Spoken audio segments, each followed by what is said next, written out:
All right, guys, Boom, boom, boom, boom, boom, boom, we are boom. back Yes. live in action. Market Mondays, Yeah, happy Greatest Monday, investment show on earth. July hands down. 10th, 2023. It is Yes.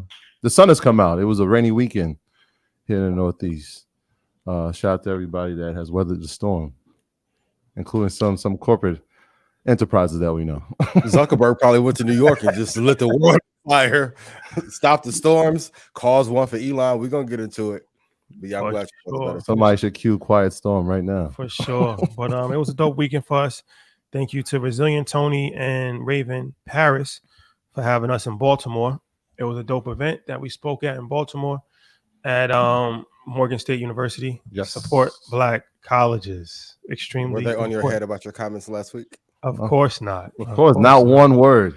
Of course not. Everybody That's knows dope. I've been supporting You- Black colleges for a long period of time. So You know what the consensus was? We need to see more of this. We need to see more of our alumni come back and have presentations like this, bring people from our community that are doing positive things in the world of business and entrepreneurship, come back and do things like that. So there was some That's fire. truth. yeah, Yeah, anybody, it's anybody, dope. anybody that knows me knows that I've always supported Black colleges. I didn't go to a Black college, but it's crazy. My first experience on a college campus was a Black college. My sister went to Lincoln University, so I remember Gotcha. I was a little kid, took her to college. Then my brother went to Florida A&M.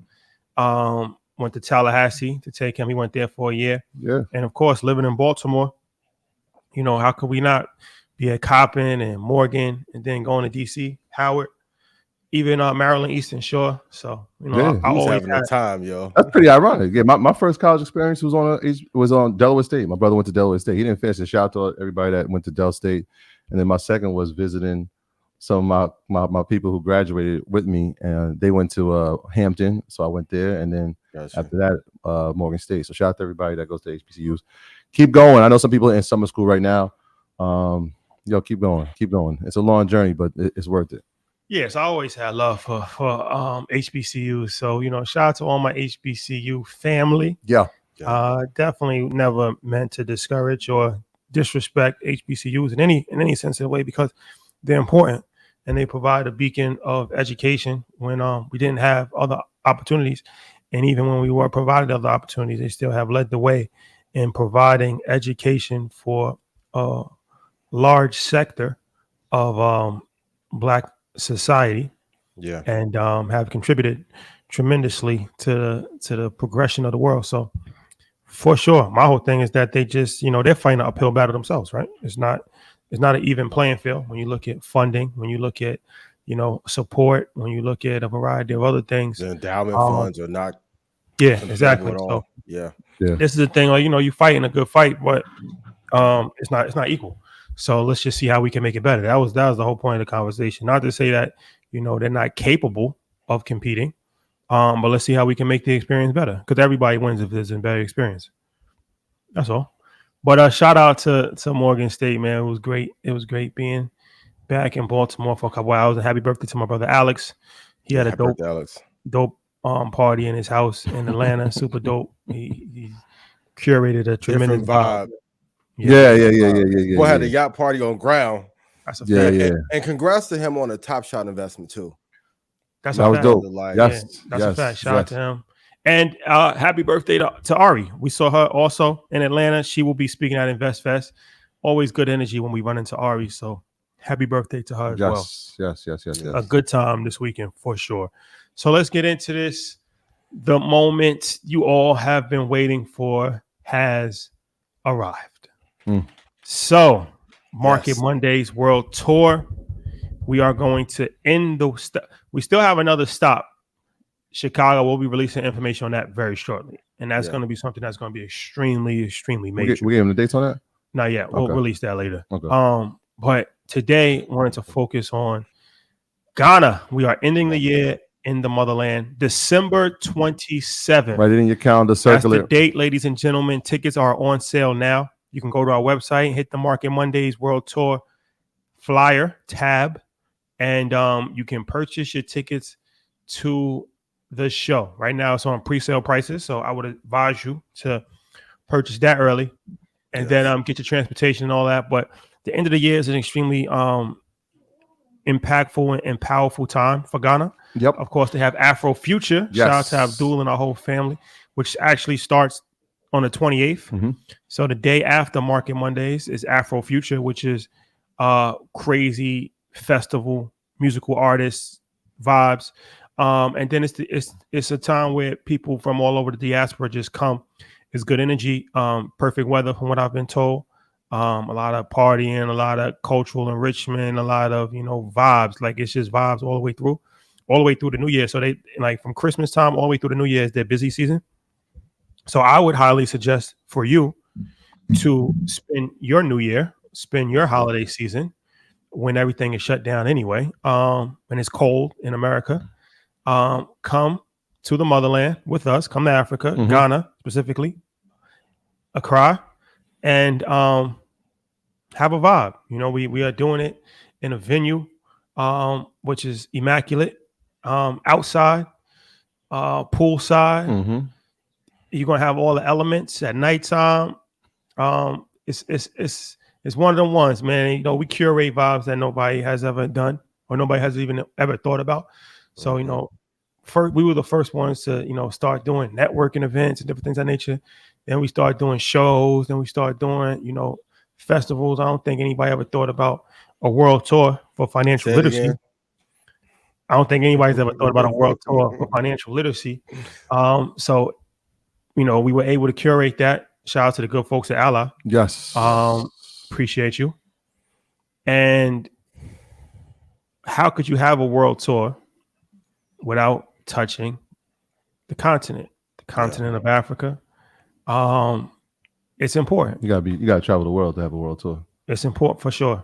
So we did Toronto, Canada. We did the United Kingdom, of course, Los Angeles. Yes. So we going to Chicago. That's important. That's already done. But yeah, this is something that has never been done before. And who knows when it'll happen again. So don't miss a moment in history, a moment in time, and don't underestimate how difficult this is to pull off. Extremely difficult. Not easy at all. But we will be making history. We will be making history, first of this sort ever. And we're going to be talking to some of the most important people in Ghana, for sure. Once again, I wish I could say, when you sent that text, Billy, we only talk to billionaires. We're only talking to billionaires these days. So we talking to a real African Guyanese billionaire. Yeah. Would it be? Yeah. Let's just leave it at that for now. Yeah. I'm sure we'll have some musical entertainment.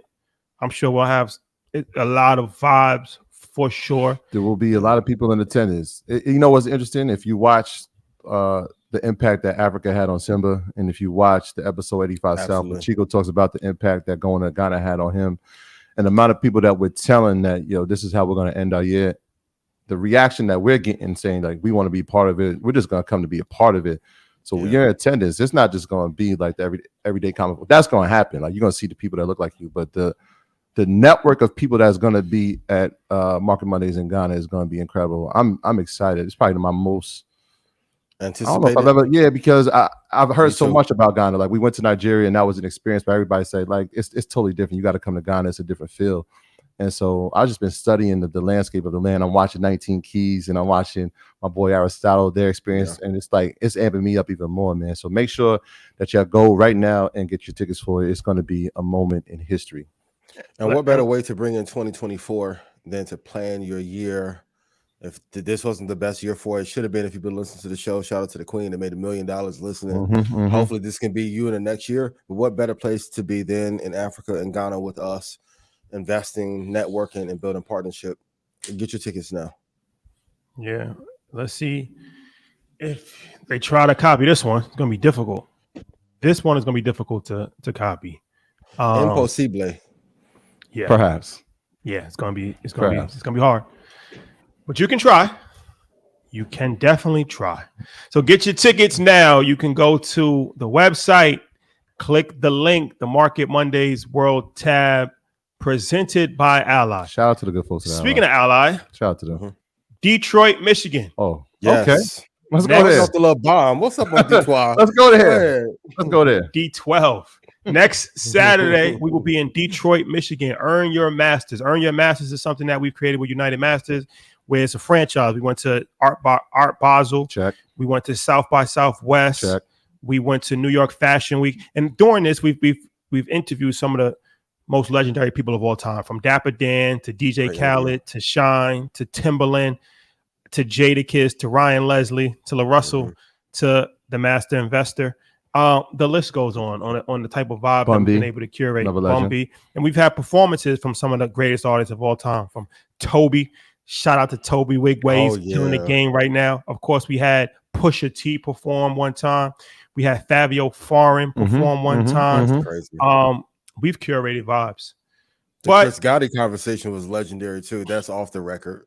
Y'all off the record episodes. A couple of them. Off the record. A couple of them. So, we've always done this at like big major events. Like I said, South by Southwest and Art Basel and New York Fashion Week. But, we can't forget about cities that might not have those type of events. So what we did with this Detroit situation is we curated an event. We just made an event.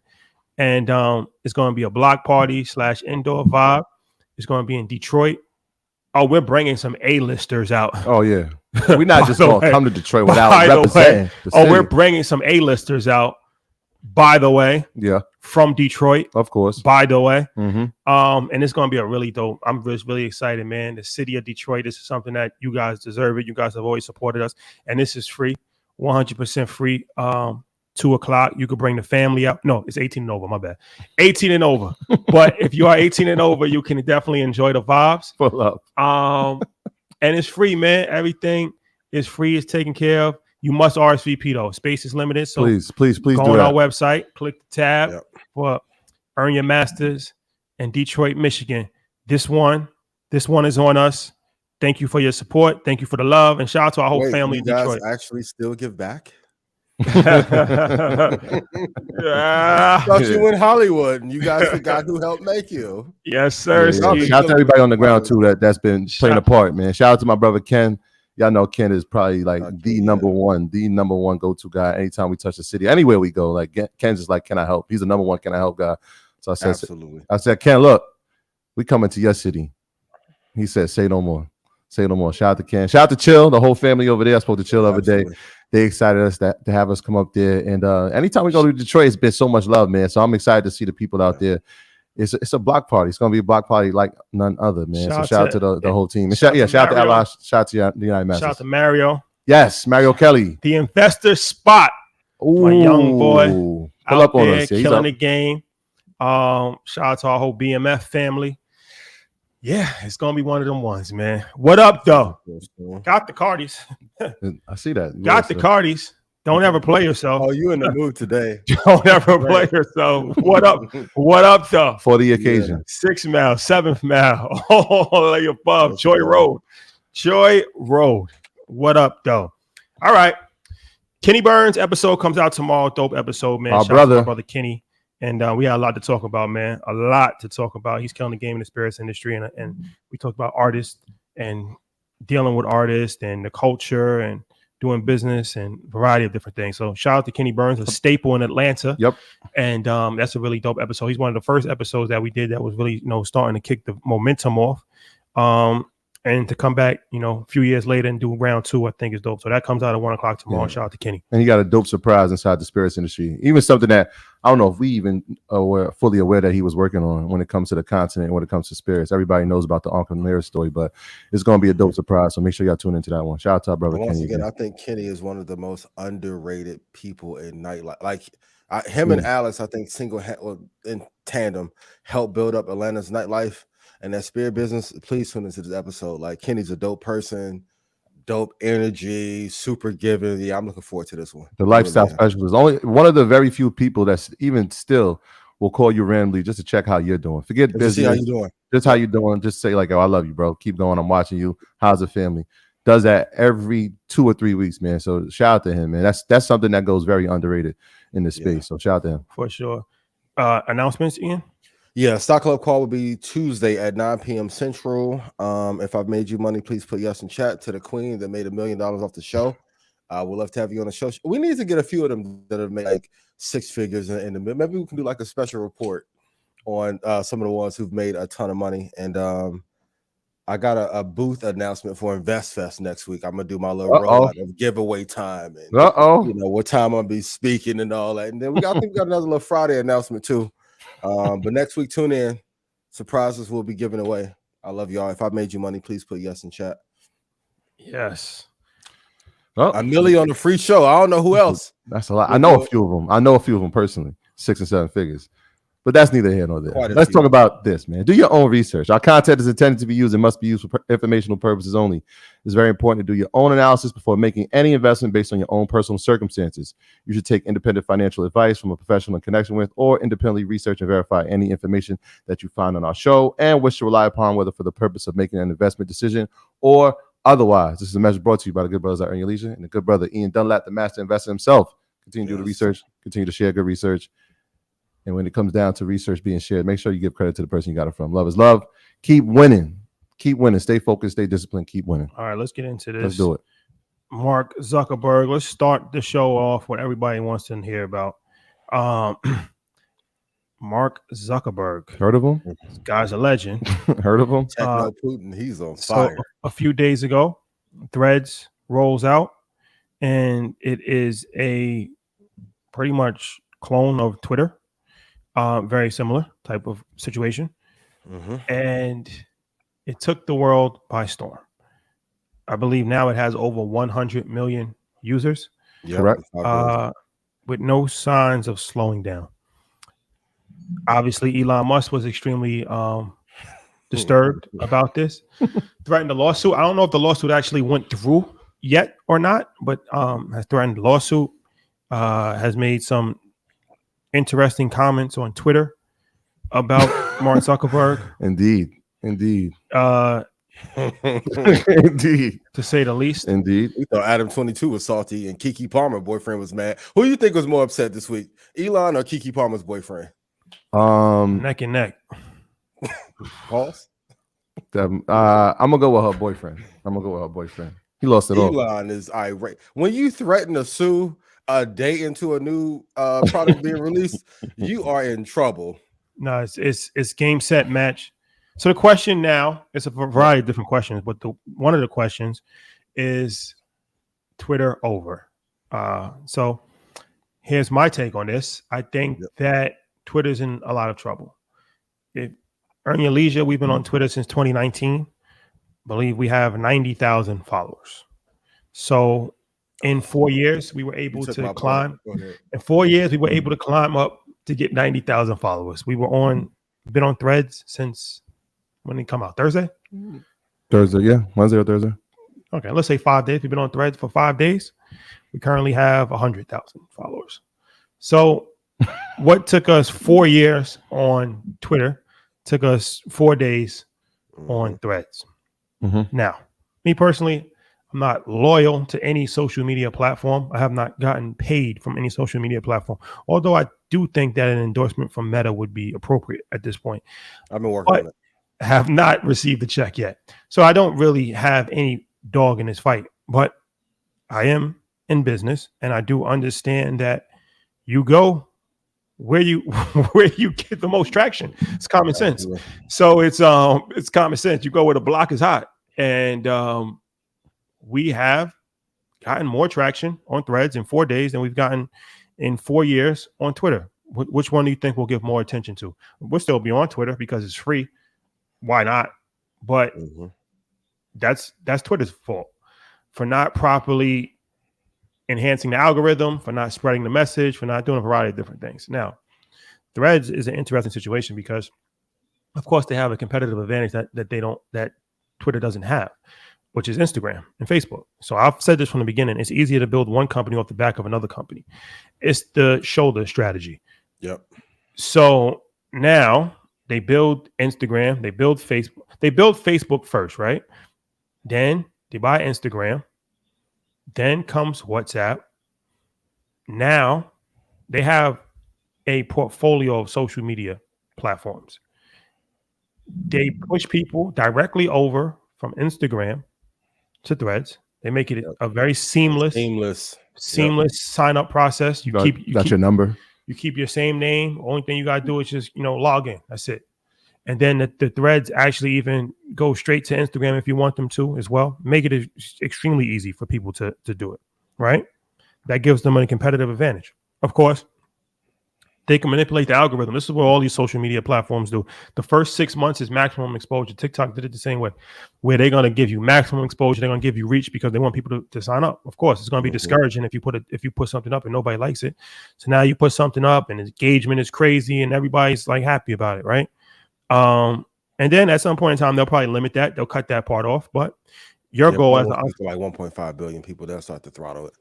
Yeah, your point as an entrepreneur is to maximize anything free for as long as you can possibly use it. So right now it's free exposure, it's free now. Then they say, okay, if you end your profile, you got to cut your Instagram profile off as well. So nobody's going to delete their profile because why would you want to do that?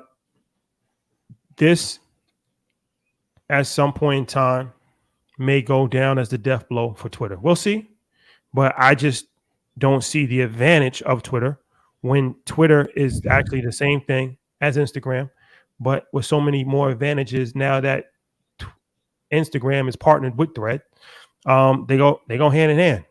So why would they have to go to a whole different platform and not reach a lot of people and do a variety of different things where now you can pretty much just go next door? It's like being in the same house. Would you rather live in the same house and go next door for your closet? Or would you want your closet on a completely different street? That's more modern. It's common sense. Yeah. Instagram has done this variety of different times. When Vine was popular, they introduced videos and killed Vine. When Snapchat was at its peak, they introduced Reels. Snapchat really hasn't been the same since. Still around, but it's not thriving. It's not a major threat. When TikTok came out, they took TikTok's format, started doing those videos, and Snapchat was the stories. Stories, yeah. Snapchat, they took the stories and the animations inside of the TikTok. post. TikTok was the Reels. Mm-hmm. They did Reels. TikTok's still around. It is. Not sure if it's as popular as it was before, but it's still around. But Reels have helped Instagram. Now they have done the same thing with Twitter. They have a history of copying and taking what's popular with no apology, with very few changes to it, and adding it to his portfolio. And like I said, it's easier because now the user would rather use all of these different things instead of one. This is the only time where they've created an actual new platform. All those other platforms are actually just integrated into Instagram. The technology. But yeah. But I think that it's an extremely impressive feat. I've been championing Meta for a long time. I said that Meta was not dead, and now it has climbed 150% over the last 6 months. And I think at some point in time, you have to have a conversation that Mark Zuckerberg, I believe, is one of the greatest CEOs of all time. Was he placing in top 10 or top 20? I'm not sure, but he's up there because the criticism is that he doesn't innovate. Well, neither did Steve Jobs. So as a leader, you don't have to.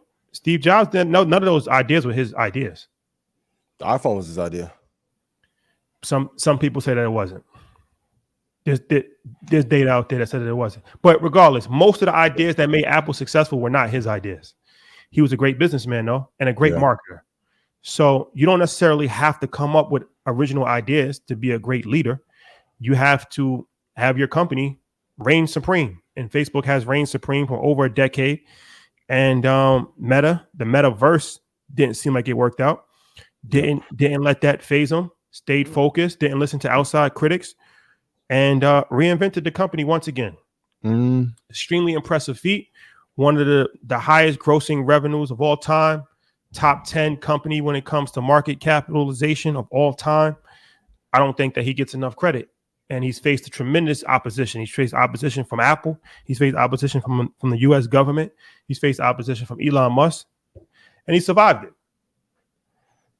So that's my take on the situation. I think that Threads is here to stay. Yeah. I encourage everybody to follow us on our Threads and follow Ian on his Thread account. And I think that there's one other thing that they took They took OnlyFans model as well. So now they have the subscription for Instagram. We'll see that. And we just started our subscription. What we're going to do with our subscription is just kind of stuff that we can't say on, stuff that we can't say publicly. So like I put a something up on our Earn Your Leisure subscription, which I can't say that publicly. It's inside something that, people might, it's a little delicate situation. So that's how I think we're going to use it. But it's interesting. So yeah, subscribe to our subscriptions. So they've also took OnlyFans model as well. They did a good thing with that because they said we're not going to charge anything for it, at least for the first time. So now they're going to try to get all the creators to come in. Mm-hmm. It's commission free. They're running one of the most impressive business models of all time while capturing everybody's data. Almost a third of the world's population, capturing their data. They've mastered the free model, selling information, selling advertisement, and they've done it at an extremely high level. There you have it. I rest my case. There's a lot there. There's a lot. I mean, the shoulder strategy is important. And if we're looking at the death of Twitter, let's go by the numbers. Facebook, 3 billion users, right? They buy Instagram. That now has 2.5 billion users. Threads has 100 million users in 5 days. Twitter, in its history, currently has 450 million. At this pace, they're going to pass Twitter by the end of the summer. I'm not sure how you recover from something that is moving that fast. You don't. It's interesting. I mean, 6 or 7 months ago, we were not looking at Mark Zuckerberg, or most of the people weren't looking at Mark Zuckerberg in this fashion. It was boring. It was Metaverse isn't going to work. We saw high up execs leave, and there was a question of what will happen now. We saw the stock plummet somewhat. And again, he kept his poise through it all. This is even the stock, though the stock has moved up today, it's been more than that. It's been the layoffs. It's been the innovation. Tremendous. The layoffs have helped. The innovation has helped. The reassessing, the Metaverse has helped. That's helped the stock as well. But the poise is what's the most important thing. Is he the great? Is he one of the greats? For sure. This is one of those situations when you can see where poise actually helps inside of a business and reassessing. Now, I like the word copying. You use that word a few times. I like to say in business, he enhanced on what is working. No, because if not, the copiers of us are going to start saying that. No, he copied. I'm saying for him. Gotcha. Okay. No, people are going to dead copy and they've tried that. Because he said, like, even when we go back to Vine, I remember the days when it was an 8-second video. And then it was like, wait, Instagram has something that's 15 seconds. Yeah. Right. And so, yes, the model was like, that works. Let's see, how can we enhance on it? Right. So now we add 15 seconds to it. Then eventually it goes up to 30. And then now it went up to 60. And then some people had unlimited.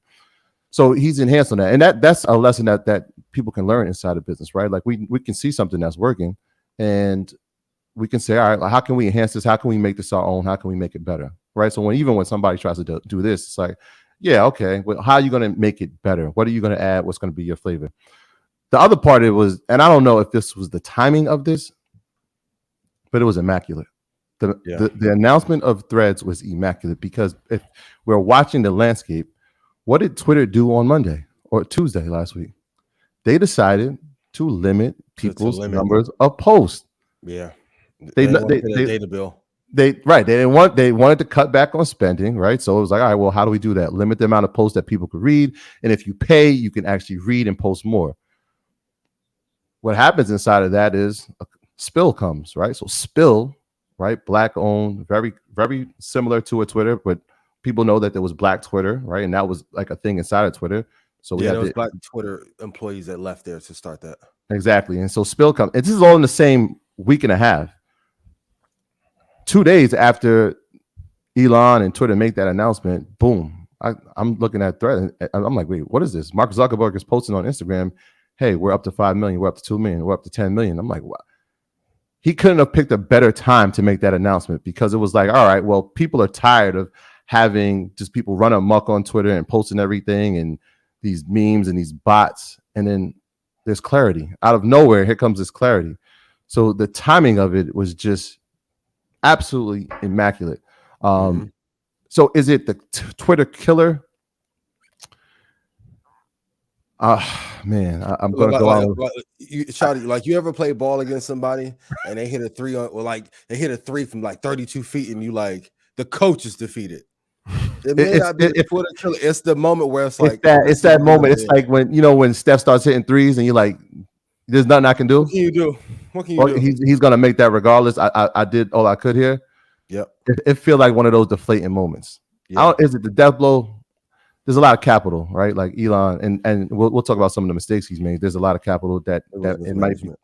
I just don't know what you do, right? When he has a user base of over 3 billion people, you have 450 million, and you're losing a lot of those people. I don't know what you do to regain them. And here's the thing that you have to consider too: when you let go of all of those people and not in the most favorable way,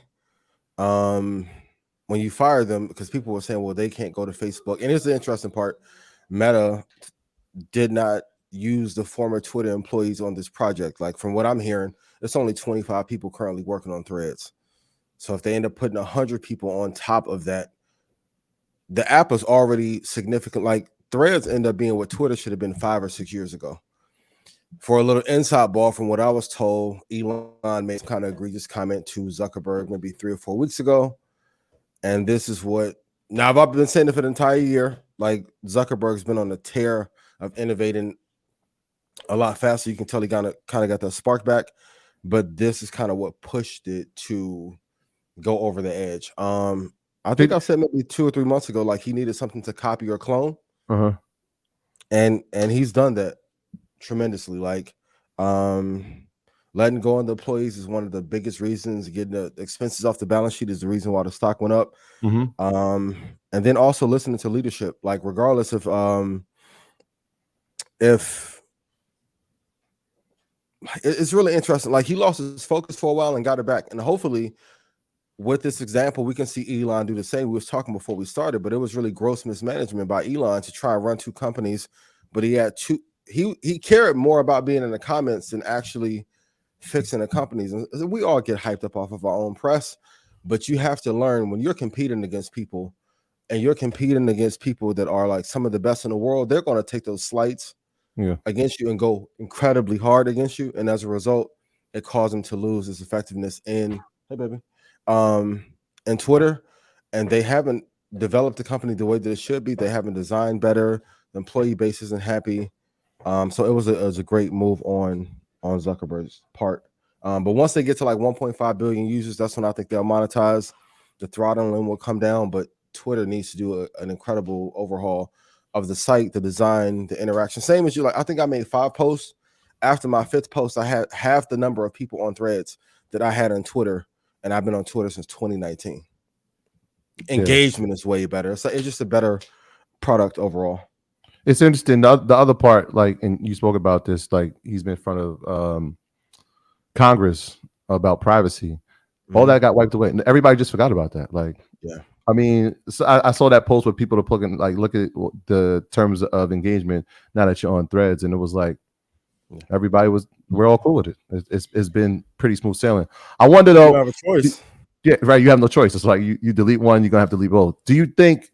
And this is maybe a lesson in business as well. Sometimes restructuring and taking a step back from a project like the metaverse and realizing that this could potentially be a loss or a failure, allowing you to refocus on something else, right? Because I remember, I mean, we were critical at the time when the metaverse and Sheryl Sandberg left the company and were like, wait, we're talking about the top level execs who have been here from day one. What's the impact going to be? As he's mounting all this at the same time, it's like, all right, let me focus, and here we go. You retreat. I think in life you got to retreat. Retreat and regroup. Retreat doesn't mean defeat. You abandon what's not working. The longer you keep something that's not working, you're just making it more difficult for yourself. Yep. Stop the bleeding. Stop the bleeding. Number 1 rule in life is stop the bleeding. Stop it before you bleed out. Yep. And everybody, they forget he tried to buy TikTok. Yeah, and the government blocked it, which is interesting. On to your point, like, but there's no legislation you can put in for copying a product with the user bases they have and dragging them over, which is kind of brilliant, because if the government is going to block you from buying TikTok, if you copy an inferior brand, what is legislators going to do? Nothing. Yeah. So they kind of put his back against the wall and made him copy something else and take it over. Yep.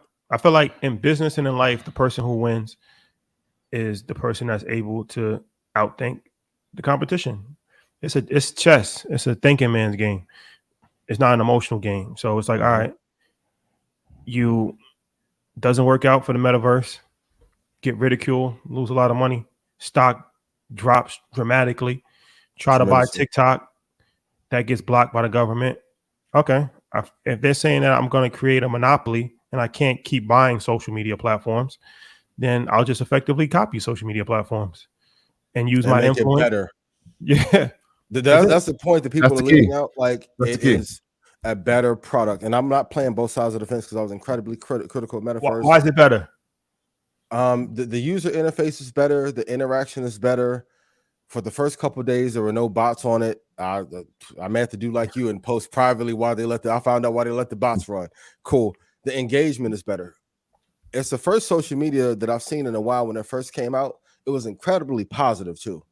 I haven't seen any gossip, and like everyone didn't get like, not yet. Like, I'm seeing Nikki on there, seeing Trap on there, seeing, like, even in y'all posted and in my engagement, it's all positive feedback. There isn't like a bunch of jousting over brand positioning, or like, it was just a good vibe so far. And then also too, it kind of feels like when I first got on Facebook in 2005, there was an excitement for everybody to be on there. Instagram sometimes feel like you have to be on there. TikTok isn't as fun as it used to be. So I think just it being text-based, which we haven't talked about enough yet, but internationally, a lot of people can't post 4K videos on Instagram or watch them because the service is not there to be able to stream. But text is really easy and light on the service. So even in accounting mistakes and trying to cut costs, the reason why Twitter had to throttle how many tweets you can see was because he didn't want to pay that multi-million-dollar bill to Amazon Web Services, which is crazy enough. So now you're trying to pass that cost, or you're not paying that bill onto the users, and it makes the experience. Or if you pay for Twitter Blue, you can get access to all your tweets. But I'm like, most of Twitter's turned negative. Most of finance Twitter's got, like, even when I talked to Josh this weekend, he was like, I haven't been on Twitter in 2 years. Well, let's focus let's focus on Elon Musk now. We talked about Mark Zuckerberg, who is obviously, I think, one of the greatest, and then of course Elon Musk is one of the greatest CEOs of all time as well, from what he's did with PayPal to SpaceX to Tesla. But even the greats aren't always successful. He pays $44 billion for a company that nobody thought was worth $44 billion. First mistake. He took all the verification badges away, which that didn't work out in his favor. Not the mistake. Tries to limit tweets, then gets copied in the same week. Will this go down in history as one of the greatest fumbles ever? I believe so. And I'm not saying it to be salacious, but I'm trying to think of some of the acquisitions. Of course, Facebook stole Instagram for $1 billion. I think YouTube is like 1.2. Like 44 billion is the GDP of some small countries for not even like the 5th most popular social media app. And then also too, like, he got back into buying it by mistake, which was a win for the shareholders at the time. So like, just speaking out of turn, you have to be backed into like financing and then putting up some of your Class A shares to buy a dying product. I think we could all agree that when we wake up, and you guys can put yes in chat in the comments, but no one here thinks about getting on Twitter. For even that, I see some of the employees at Twitter post on Instagram before they do their own Twitter page, and they work at Twitter. No one loves the environment. The one thing I can say from the people I've talked to at Meta, since they have done the layoffs, and it was like there's like some survivors remorse there in HQ and in the New York office. They are excited to be there now, though, because they feel like some of the restrictions that were on them before have been taken off, and now they get to create freely. And also too, we can talk about this, when you have a hit that works for you, it's easier to put energy into that hit. Like the Ghana thing gives us life. Like when Keys does a high level conversation, he does something with Billy, that gives it life. Like you guys do something with Steve, or like episode with Simba 85, which is great. It gives you life. So now like the building is energized. It's almost like when Universal has a hit record and the entire building is behind that song. It's been a resurgence, and that's not there in Twitter. So I think this would definitely go down as like one of the top 10 mistakes. If he isn't able to turn this around by 2027, 2028, this would be one of his biggest blunders. But and I always have said I'm looking forward to see Elon be just extremely focused on Starlink, Tesla, maybe Hyperloop, but you have to have extreme focus to make these projects work, especially when you're doing like multi-billion-dollar, like deca-billion businesses that are international. It takes too much work to pull this off for 3 companies and then having an era of 44 billion while the economy was going down. It was just mistimed. One of the things you listed that he is great at, creating companies, but one of the things that we forget is that he's one of the greatest marketers as well. Absolutely. Right? And like we've seen that with the companies he's created. We've seen that inside the cryptocurrency space. And for this time, it's actually been the inverse. Right? His negative talk about Threads has actually catapulted to a success. Right? Seems like a hater. Yeah. Right? It's first it's I want to fight him. Then it's I want to challenge him to other things. Then it's the lawsuit. And all that has done has catapulted Threads and Mark Zuckerberg's profile. And then Zuckerberg got on Twitter after 11 years and started posting. Exactly. So it's like you've now made this guy like, and that was one of the articles we were talking about, the Wall Street Journal article, how Elon has made Mark Zuckerberg cool again, which is like interesting because that I'm sure that's not the intent. You're looking at your business, but you're right, man. Like stopping the bleeding is one thing. I'm not sure how you do that, but does that now allow you to refocus on the main thing or one of the main things, which is Tesla, right? So one of the things that he's done is created. Hey, I can't be the CEO of this. I can't. That's smart. He should have let it go a long time ago. Which is smart, but does that now become for the next 6 to 12 months? Do they become the full person for the lack of success if that is the case? What's the difference between Elon Musk and Ye? What is the difference? You asking a question? What's the difference? I think the difference is like Kanye got railroaded by a deal. If we're going to talk about the sneaker, the rug got pulled from underneath him. Elon caused this mistake. Like I'm trying to think what company right now is worth buying 44 billion, and it's not that many. Twitter isn't one of them. And if we can argue, Twitter hasn't effectively UI UX been updated probably since 2011, 2012. Like when's the last time people had a great time on Twitter at scale? Maybe 2013, 2014. The business was never great. Even when it was still publicly traded, like the shareholders were happy to sell that to him just to get a little bit above break even. I think like if we're going to speak honestly, Twitter being mismanaged is one of the biggest blunders in tech history. Well, because it had a lot of fanfare. Well, when I say what's the difference, like public perception, because gotcha. What's the public perception? What's the difference between Elon Musk and Kanye West? I'm taking this as a rhetorical question because you're going to tell us. Yes. The difference is that Elon Musk is white, because the things that Elon Musk does, if any other person of any ethnicity did it, especially if he was black, he would not only be ridiculed and laughed at, called mentally ill. They would try to probably. Oh yeah, he'd be thrown out. Take everything he had from him, take his company away, say he's not fit to run a company. But it's just amusement. So when he goes on Twitter and he challenges Mark Zuckerberg to a penis testing contest. And for those of you who are listening, this is a literal tweet. This isn't. And no, that's clean. That's what I just said was the clean version. Yeah. So, and this is the second richest person in the world saying this on Twitter.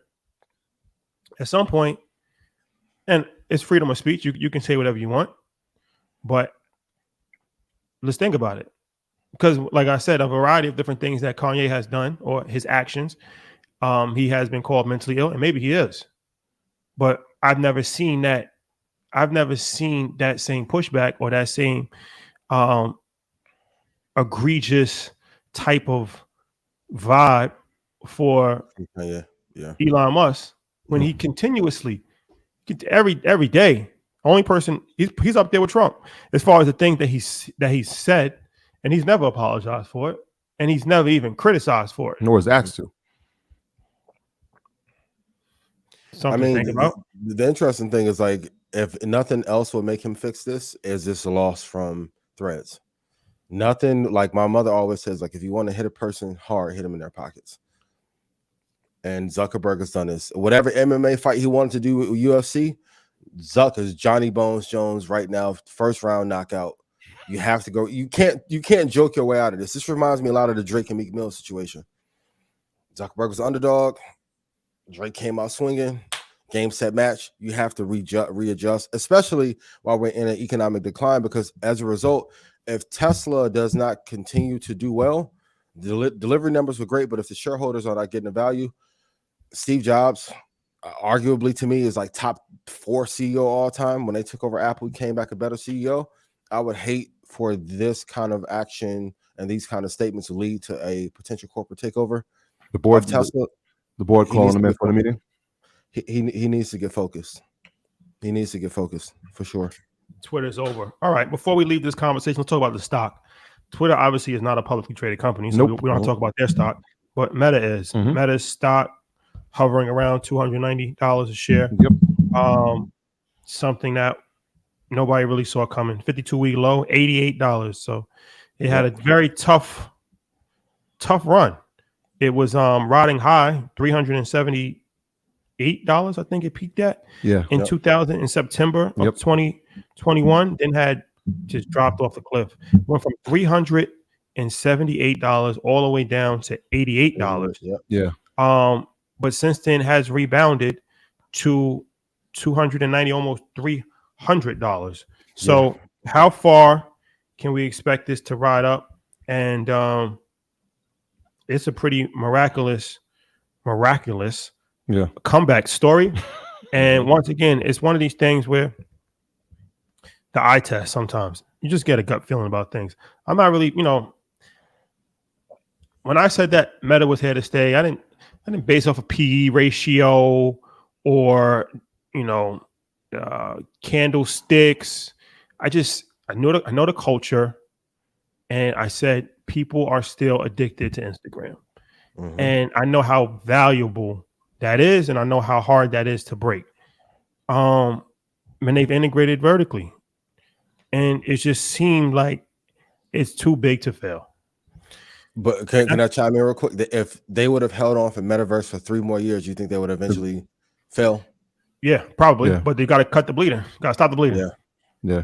That's the sign of leadership. No one when to say, okay, I tried something, it didn't work. Let's pull the plug. So is their stock price going to continue to go up? Yeah, as long as they don't reinvest into Metaverse, they haven't started to monetize Threads.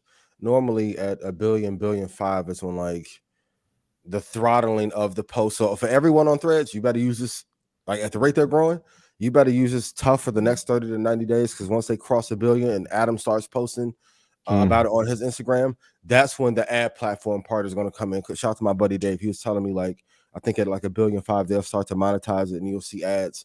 I'm interested to see how they integrate the ads on the platform, but it should push up to 350. Calls for reversal, cutting of Metaverse, cutting of expenses, and on the talent and employee side, and then they start greenlighting some projects. Like Threads is they've only, from what I was told on the inside, they've only been working on this for 5 months. That's what I'm saying. 5 months. Check the landscape. So I know people want to clip it up like, yo, Ian was wrong about Meta. No, I said the death of Facebook was coming 2 years ago. They changed the fucking name. They died. They almost died with the Metaverse. They changed. I'm telling you, as a person who has had conversations with people inside of the building, inside of the Meta, and said these same things, and as soon as I said you guys need to copy and clone something else, I'm not taking credit for it, they were like, you were right. They got back to basics. And sometimes in business, you can have a great media property or a great business, but if your expenses are higher than what you are bringing in, it is a recipe that you cannot market. They changed the course. The stock could get to 350 They are part of the big seven that the hedge funds are promoting. So capital kind of has to flow there. And if you think about it, he is kind of like the Rupert Murdoch of social media, where he's like aggregated all of the biggest media businesses like into one. And they're supposed to have monetization coming out worldwide on WhatsApp by December. So by then it should push it up to probably 350 at that time. Yeah. This is a story of patience. Like in and cost cutting. Yeah. Well, I mean, because even then it was like the thought of the metaverse was the news. So I mean, I had like a call for Meta at 3:20, and this is like in April of 21 for like January of 2024. Yeah. And so I'm watching, like, you know, this is one of those things you watch, you take profit when it goes up to 378, and then you leave some. And so I left some, and then we saw what happened. It went down to 109. And so this climb back is like in the portfolio is one of those things. It's like, oh, this is great. This is great. This is the power of patience. So yeah, I definitely see it getting to 310, 315, 350. What are you saying that by next, like December, or like when are we thinking? Probably by like December, January-ish. Like if they say the course, keep costs down, because now they are starting. Like, and also, like, if you guys think the rap war is interesting, those billionaire battles behind the scenes are different. So now you're seeing a sway. Like you can go to like Guru Focus. I have no affiliation with them. I don't make any money on the back end, but you can go look and see the hedge funds are now back in favor of Meta. Like Rashad, like candles don't matter long term. What really matters, like candlesticks are technically just the fundamental prices on the screen. I said with the episode with Josh Brown. Please tune into that. Here on Market Mondays, I think he's been on twice, and then when JC was on. But the fundamentals got better, so as a result, the stock price improved, and we're seeing that. As long as they keep these costs down, I do like the Oculus Pro devices, but as long as they stay away from developing the metaverse, which, I'm going to be very honest, I'll talk about what I said when I was there last. You need to let somebody else develop the metaverse and then go steal that. Go let PlayStation or Minecraft or Roblox or somebody go develop the metaverse, or Fortnite or somebody steal, develop it, and then you take it and then deploy it. Oftentimes when you're trying to build a platform or a desire or a need in the marketplace, you end up falling flat on your face. They need to let somebody else build it, and then they end up developing on top of it. When you think about it, he deviated from his strategy all along. Right. Rather than creating the platform, right? The strategy has been see what's working and make modifications to enhance it to make it better. When you try to do the metaverse, it didn't work. And what happened was the ridicule, right? When we thought about the metaverse, we thought about this place. He turned his company into that place, which kind of turned off a bunch of CEOs and venture hedge funds. They're like, wait, I don't want to invest in what he's doing. We can make our own thing. It's kind of backfired him. And so that deviation kind of cost him, right? That's what they're doing for the stock. Yeah. That's what they're doing next. Yeah. That's what they're doing next. That's the next move. That's the next move. If you be honest, Apple does the same thing all the time. Like I say all the time, I love Apple as a company. Samsung probably has had a better phone for the last 13 years. The ecosystem is immaculate, but what does Apple do? They'll wait to see all the features come out from every phone. They'll find a way to slowly integrate that into the iPhone and iPad. And then we had a conversation this weekend, and we talk about moats, and it's interesting. It was like sometimes the opposite spectrum of the moat is that sometimes businesses will put you on your own moat, and you're by yourself, isolated to the point where you can't work, right? And so, like when they looked at the metaverse, I felt like they made it its own moat. Like, all right, that's his thing. We don't have. There's no competitive advantage. The competitive advantage is that it's just his. Yeah, but that's what they're doing next. That's what they're the going metaverse to move.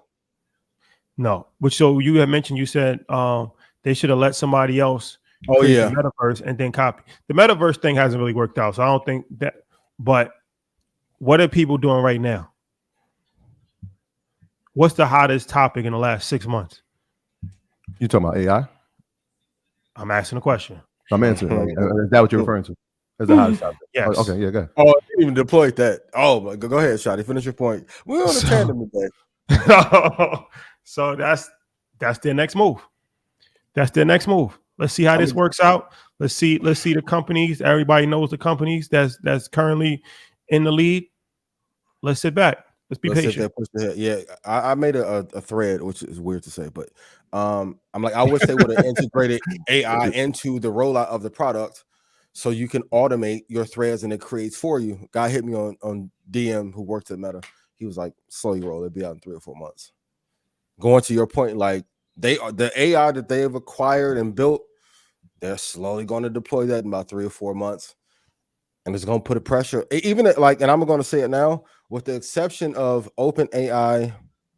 And for all of you who work in tech, I'm talking about like bigger valuations that get integrated into enterprise, because the biggest move for AI is going to be enterprise software to sell business products, and then healthcare.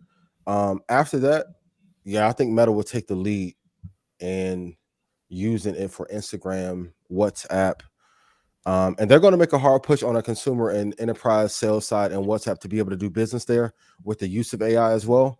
So that'll be interesting to look out for. But I've always said the biggest businesses on earth with the biggest market caps, with the biggest net profit, are going to buy all of the products that matter the most to extend their lifespan.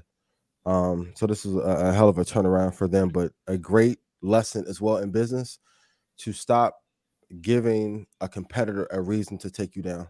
I think if Elon would have just minded his business and not said anything to Zuckerberg may have focused on Oculus. And I do it all the time. Like, I hate that I'm wired this way. I know it's a trauma response, but when anyone says anything bad about me, I'm like, let me take all your criticism and let me make a product out of it. Come to InvestFest. We are going to have one of the greatest talks on investing and trading ever. I can't announce who I'm going to be on stage with, but Rich Paul going to be there, and Diddy, and every Terrence J. Tabidi will be in the building. Tabidi, I can't wait to announce. I can't wait to get the little breaking news thing too. The breaking news has already been made. I'm just waiting to release it. You know, we got to practice patience. But the most important thing in business is being vertically integrated. Rest in peace to Nipsey Hussle wearing the Crenshaw shirt. And I actually made a tweet about this. And I put it on Threads also. And it's one of these things that's kind of a riddle. But if you're able to figure it out, then maybe you too, at one point in time, can potentially earn your leisure, because that's something that we're all striving to do. So here's the tweet that I made about this. Tweet or thread? I made a thread, but I accidentally erased it by accident. What's the verb we calling the thread? Are they just threads? Yeah, I think so. Okay. Vertical integration is the cheat code. Build one house with a lot of rooms and lock the doors from the inside so no one can leave. Make the rooms have everything so no one wants to leave. Figure that out and you'll be rich. And that's exactly what. Again, hold on. That second bar was so important. Okay. Let me read it. Let's rewind this back. Pull up. Vertical integration is the cheat code. Build one big house with a lot of rooms and lock the door from the inside so no one can leave. Make the rooms have everything so no one wants to leave. Figure that out and you'll be rich. And the company has done that the best is Apple, where they literally have created a universe inside their phone. And in the phone, they have music, they have the app store, they have all of the social media apps, they have the video, the pictures.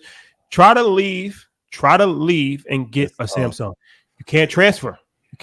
Your Apple Music won't transfer. Your pictures, you have issues with your pictures. You have all kinds of stuff, right? So they literally have built such an ecosystem and created a euphoria for you inside your phone that you don't have to leave. You never have to leave your phone because everything is in your phone. But if you ever do try to leave, it's going to be tremendously difficult. You're going to literally start from the beginning. And who wants to do that? No one. Yeah. Meta is creating a tremendous house with a variety of different rooms. WhatsApp is still not fully appreciated by people in America, but overseas they use it tremendously. It is the app. Yeah, it is. It's the way to communicate. Yeah. So that's a communication arm. Of course, you have Instagram as everything when it comes to just social engagement. Now they've created this Threads thing, which is quick real time type of random thoughts, news feed. What Twitter is designed to be, but just a better version. So when you have all of these people who's using one of their apps, everybody's using at least one of their apps multiple times during the course of the day. So when they roll out artificial intelligence, they already have the user base. So not only do you integrate artificial intelligence into all of the apps as well, maybe they create their own artificial intelligence app similar to a ChatGPT, but powered by Meta, right? Where now it's already a trusted brand. You can push just like how they pushed everybody over to Threads. You just push everybody over here. They're in a tremendously good position to really take advantage of this technology, because they have the most important thing, which is the customers. They already have the customers. They have them hooked. And the more things that they just keep rolling out, the harder it is. It's like a web. It's harder to leave the web. The more advanced the web gets. So they just keep hooking you in the web, and before you know it, you're in a cocoon. Yeah, can't get out. And even if they think about that, like sometimes you switch or you create another business or company, you worry about the retention rate that'll happen. Even at a 10% retention rate, like think out of 3 billion people. You mean you're so far ahead. Yeah. It's just it's a tough uphill battle. It's crazy what you just explained. It was crazy when I was trying to explain this to kids. You ever seen Wreck-It Ralph Breaks the Internet? You ever seen that movie? Yep. Literally, like that's exactly what you just explained in the picture in word form. But they have the picture form of the video, how to explain it. That's what the internet becomes. It's this place where it's like, all right, well, you can't leave, nor do you want to leave. And when you go into a room, you're so enabled by it. You're like, wait, this is great. This is a whole new world, and there's just so many worlds inside of it. But it's interesting. I mean, it's one of these things. You can't compete when you don't know where your advantage is going to be. Mm-hmm. And I can't see it, and it's going to be tough for anybody to try to, with that user base, with even a 10% retention rate, which they'll probably have way more than that. But I'm not sure where you get that from. We'll see. Well, monitor situation. And really, my last point on Elon too, for all the entrepreneurs, it's a really good lesson to focus on what you're great at. I would not compete against a person who is better in their lane than what I'm great at. If he would have just focused on Starlink, which can be an amazing product, SpaceX and Tesla, he wouldn't have this issue. He got into a social media war with a person who stole an empire from his friends and didn't give a damn. That's a war you can't win. I'm not going to go get no rap battle with Simba. I can dust off whatever notebook I have from 9th grade. It's not going to work. You have to learn what wars you can fight and win. And the ultimate lesson we have to learn here, arrogance usually leads to the downfall. Twitter is done, but we'll monitor it. So let's talk about this. Last week, we revealed that a lady made $1 million from watching Market Mondays. Yes. What are some of the returns of the stocks called on the show? Can we talk about it real quick? So since the show started, since the inception of the show, Apple is up 105%. Microsoft, my baby, is only up 63%, but still is amazing. AMD is up 116. Eli Lilly is up 172%. VOO is up 59%. NVIDIA is up 589%. Tesla is up 1,213%. For the call that you gave on NVIDIA, Troy, I don't know how much that's up. That call is only up 347% to date. Right. And also the ones to stay away from, famously called Bitcoin at 20,000. I know I'm not the foremost expert on crypto. To all the crypto people who don't like me, I did call Bitcoin going to 20,000. And more importantly, Mike Novogratz will be at InvestFest. He did say my analysis was that of an institution level. Called it at 20,000. I know some of y'all are like, oh, you arrogant. No, I'm not, yo. Like, I what I'm learning here is too, because people have not found a way to create their own success, they'll do the Elon thing and make jokes, opposed to just getting the gains. If you have made money from this show, can I please get a yes in chat? I don't know any other, and I'll put our show up against anybody on Bloomberg or CNBC. Shout out to Josh, Bonowin, Turnova. I love all of you guys. Shout out to everybody at the street. But if we're going to talk numbers year over year since 2020, I don't know a show for free that has put up better numbers. Those are some good companies. Those are good companies. I just wrote a list, and we'll probably get returns on them. Even, Thermo Fisher spoke about that. On Semi, Zscaler, Live Nation when it was $47. Yep. It's trending toward over 100 right now. CrowdStrike. You said Microsoft, Amazon. We called it the stock of the year. Is that what 58% for the year? Yeah, I don't know if people can read charts or not, but Amazon's up. Yeah, there's a bunch of companies, even the ones that we're just saying like, yo, just put on your watch list. If you keep them on your watch list, it's just like, okay, that's something to pay attention to. Marathon Oil was one of those 8 months ago. Mm-hmm. So there's a lot of value in some of the things that we're saying. What is that up since we did the Wow. last interview? I mean, think about that. That was January 2020 we shot that, right? So think about that. Even prior to the pandemic, when it was just starting, we were telling people, Zoom is a company you should be looking at, and that went up over 300%. So there's a lot of value in the things that we're saying, and a lot of things that we're telling you to put on your watch list, not for just our sake, but for your sake too. Like, these are companies that you should be looking at. Yeah, you don't have to study and know every single thing about the company, but you should definitely pay attention to it. You should be paying attention to these things, because it's things that we're looking at. We're not just saying them. We're actually watching these things, and some of them we're investing in. Hertz is dead. Ford, stay away from. I told you about the dinosaurs coming back to life. Like, listen, I've been humble this year. I want my credit this year, though. I'm gonna stay humble. Back, take two. Bro. And I'm gonna be real. Talking about creating a metaverse, I didn't see all this many melanated people talking about this before I came through and crushed the buildings. I can say it was just me and Trap. Who else? It wasn't a proliferation of all this. Wait for this next move. Get your tickets to InvestFest. This Ashley, I'm saying it again. I need 700 of us. Thank you, because this talk is going to be the best one yet. I ain't gonna say too much. Shout out to Queen's Flip. I was about to go on my Queen's Flip mode. I can say even the ones I'm on stage with, they can't fuck the boy. But it's an impressive for the team who are listening. These are just jokes written by 85 South. Check out the interview with 85 South and earn your leisure. Shout out to Chad being a Breakfast Club. Talk your talk. If I made you money, please put yes in chat. And the greatest part is about the show, we never charge you anything for the free information. That's a fact. Any detractor who may not like us, have they put up better gains than us or no? And the InvestFest thing is, what else can you do? Tabitha Brown, she just closed a deal with Target to have her food there. You got Al Harrington, largest black-owned cannabis brand in the country. You got Junior Bridgman, who's on his way to become a billionaire, $800 million net worth. Steve Stout, legend in 3 games when it comes to marketing, advertising, music. You have the largest. Really quick on that, not to cut you off. Can we argue without Steve Stout, there would be no hip-hop influence in corporate ever?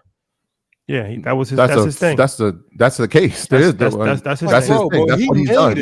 Yeah, he literally is. That's what he did. And managed now. I was like, what? Bridge the gap for sure. CEO of the largest black-owned construction company in America, Cheryl McKissick. Yes. Of course, the legendary Steve Harvey, Mike Novogratz, billionaire 4 times over, CEO of crypto hedge fund, the most successful sports agent in the world right now, whose name is Richard Paul. Sean Diddy Combs. Can we stop with Richard Paul just for a sec? Because I want to give him his flowers. The last time we spoke, we said that that Clutch Sports had brought in over $2 billion. Since then, that number has gone up. That number is nearly $3 billion in deals. $3 billion. Shout out to Rich. Shout out to the whole Clutch Sports team. To be Stevens, head of Steve Harvey's business operations. We got the master investor. Yes. We got 19 keys. The crazy thing is half of the lineup has not been announced yet. Yeah. We are getting phone calls every day from people that want to join the lineup. FOMO is the best marketing strategy, ladies and gentlemen. Get your tickets to InvestFest before the price quadruples. So far, don't be coming through this year with COVID either. Yes, please be respectful at all times. So the founder of Spotify just raised $65 million for his healthcare company. What does this signal to you as an investor? It's really interesting, and kudos to Daniel, because Daniel has done significant damage to the music industry as well. But as I'm seeing a lot of tech entrepreneurs transition to other verticals that are going to be here to stay, it's signaling to me that at some point VC firms and angel investors are going to stop putting their focus on technology and social media apps, and they're going to focus on the quiet takeover of healthcare and enterprise software at scale. I think Daniel's an amazing entrepreneur. In this last decade, he's probably in that top 10 list. But it's interesting that he went from Spotify aggregation of all that data, right? But that data is probably worth 15x in comparison in the healthcare space. I'm really interested to see what he'll do there over the next 4 or 5 years. But as a whole, one of the few sectors that never really gets affected and grows through recession and non-inflationary times is the healthcare space. We're going to see a lot more people to get tired of building social media apps or blogs. And if you miss the race to AI, what is a safe bet that can allow you a lot of growth? It is a healthcare space. So that's the biggest takeaway that I have from it, is that a lot of people are going to move away from tech as their primary vehicle to get rich, and they're going to move into the healthcare space. Because if you look, there hasn't been rampant technological innovation. There's been some, but if you ask the average person that works in a hospital, if they're doing charting, if they're on like Pixis, or like they own a practice, the upgrades that we have on the consumer social media side are 10x that of what's in a medical practice. So I think we're going to see a lot of small entrepreneurs begin to transition over to healthcare companies. I even wonder, like, if, let's say, Satya left Microsoft, or if, you know, Tim left Apple and retired, would he be chairman of like Lilly? You can see with all the information and data that they have, if I'm looking and seeing that regardless of what happens in the economy in the Western society, that healthcare is here to stay. Because if we're going to be very honest, even from us traveling, like, you can see that the food quality is way better everywhere else. The entire model is for the food to be bad so that we can then drug you up to prolong your life.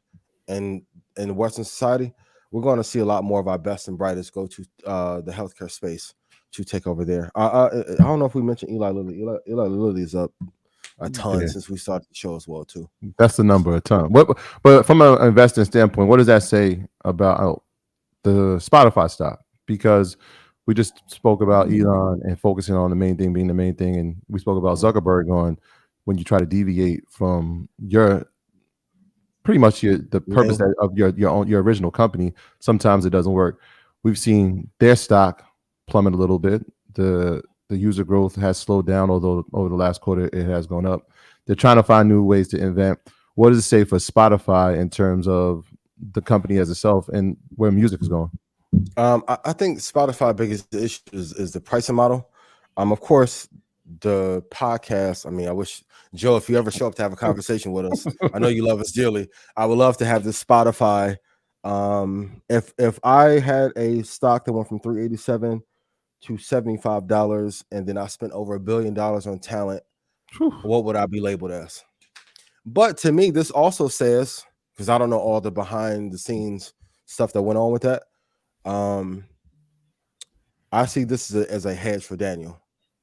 I really do. And if he has a greater controlling interest in the company, and going back to Zuckerberg, one of the best things he's always done in that company is to make sure that he's on majority of the Class A shares, so he can't get pushed around how Steve Jobs did. So if Daniel uses the same strategy as Spotify and applies it to this healthcare app and it grows, maybe eventually he can walk away, because the music business has like thin margins. And let's be honest, if you're charging $14 or $12 a month, it's really hard to compete with a Microsoft, United Healthcare, Live Nation. Because even if we're just comparing it on ticket prices, yes, you can pay $12 to listen to Travis, but I would rather pay the $150 to go to Egypt to see him perform and cause an earthquake. So the margins are a lot higher, which allows the company to reinvest. I think this would be a hedge for Daniel to get out. And my final point on him, we don't see him in the press a lot. He's not all in the videos dancing. Diddy would be there dancing. And we can make the argument too, going back to the Elon point. Elon made a Suge Knight-like move with Twitter. Too much arrogance led to the destruction of your company. Capital expenditures were too high. Did he stay the course? I would love to just take on some of the stuff that's happening with Diageo at InvestFest. But some of these lessons are classic mistakes that happen over and over again. My grandmother used to tell me, like, the game is the same, the players just change. It's up to you to learn the rules on how to win. So I think Spotify will be okay. I think they are like a C-level kind of tech company, but this healthcare move may be a great hedge for him. Yeah. So that was one of those things. It was like the expenditures when we talk about the money that they paid for some of the podcasts, some of the shows. One of the things they're trying to do now is add videos. So I figure when you add videos, then subscription prices are going to start to go up, which obviously makes more revenue. And the Daniel he's talking about is the CEO, Daniel Ek. He's the CEO of Spotify, and the company is Nico Health. So he's co-founding that.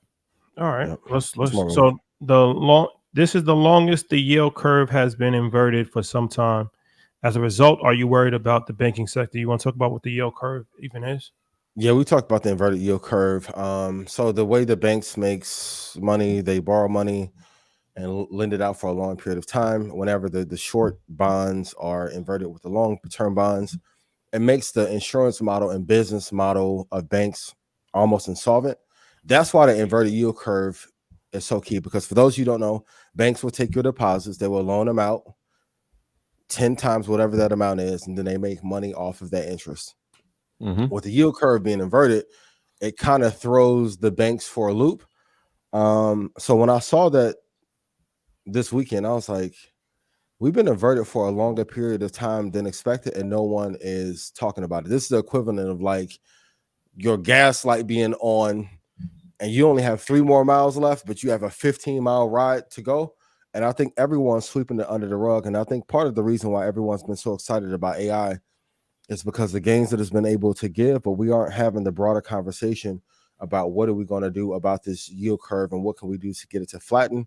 And then our banks going to have to change their model, because we can't have interest rates be this low forever. The UK is also in a recession. Germany's in a recession. So it's not just here, but I keep saying they won't announce a recession because all the turmoil. We talked about the student loan crisis. That will be one of the biggest bubbles that ever pops. Shout out to those in your Red Panda. You guys need to go look up. We talked about mortgage-backed securities in the 2008 crash, but one of the biggest things that could cause the next crash is student loan-backed securities that are being traded.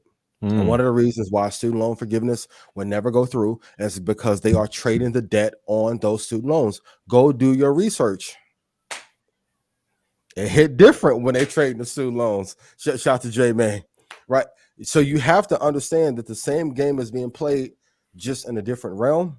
But if the banks are not able to loan out money and get gains off of the loans because interest rates are too high, which in a zero interest rate environment like the last 15 years we were in, it was easy for everybody to make money.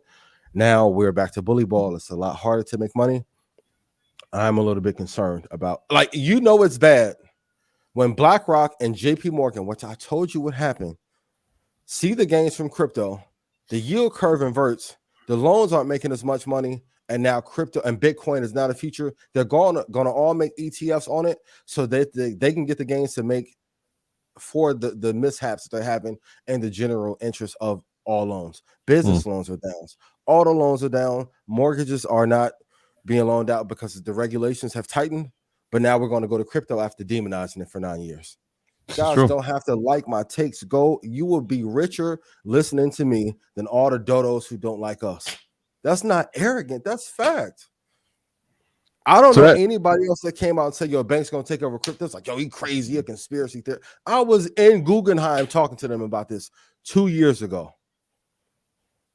Okay. And now Larry Fink is just saying, now Bitcoin is the asset of the future. Right before halving, y'all put in, when is the date that Bitcoin is going to halve? This is well timed. It's bigger than Nino Brown. But what do I know? What do I know? So let's stay. I want to stay right there, right? Because if we're looking at the inverted yield curve and banks are not making the same amount, the second quarter has ended of the year. Earnings reports are coming. And so financials usually lead. What do you think we should expect from the banking sector or the financial sector this time around when the earnings reports come? The only ones I'm positive on in terms of the stock is JP Morgan. That's not because of any affiliation. But I've even said, I think Brian Moynihan may be one of the best CEOs in banking, and Bank of America stock has been flat for a few years now. It is a sign of the times, but also in comparison, Bank of America doesn't do some of the egregious things that Wells Fargo will do in order to boost revenue on paper. I think the earnings there will be flat, but I think that's why they're looking to make that move to crypto. The same copy and model strategy that Zuckerberg used. Okay, great. If this got hot and all the people want it, why are we not dipping our hands in this pool?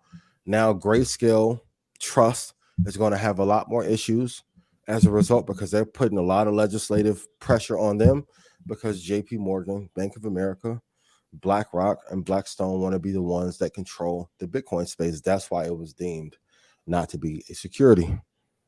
And if I levy all these fines against all these other cryptocurrencies by saying they are a security, as a result, the value of them, of some of them, will go down. The banks just made room for them to get the majority piece of that. If you go look up the history of banking, which is an extension of slavery, every market that is truly valuable, the banks are going to get their hands into it. That's why they got their hands into music publishing. That's why they got their hands into investing into all these artists. That's why they helped create the 360 deal and finance that. Like every major industry that is going to be here to stay, the banks find a way. That's why, like, in order to IPO, you got to go through a big bank. We was on Wall Street. All the banks, right, were teaming together on a small IPO. What do you think they did over Alibaba? The banks are the cartels. I'm telling you, like, shout out to everybody at JP Morgan. That event will be announced soon. Shout out to Nicole and Justin. But they are going to find ways, like even the talk of taking over banks, like the lesson that I really want everyone to take away from here is not to upset your enemies and continue to build with your allies. The entire time when Sam and everyone was screaming, we're going to take over banking, and they knew what Sam was doing. And I'm pro crypto. I had Bitcoin long time ago. It got stolen in the Mt. Gox thing. I know some of you think I hate crypto. As a trader, I'm just telling you what I see. When everyone was rallying against Bitcoin, we're rallying against the banks and saying that we were going to take banking over, that is a national threat and an act of war to say that you're going to take over somebody's business.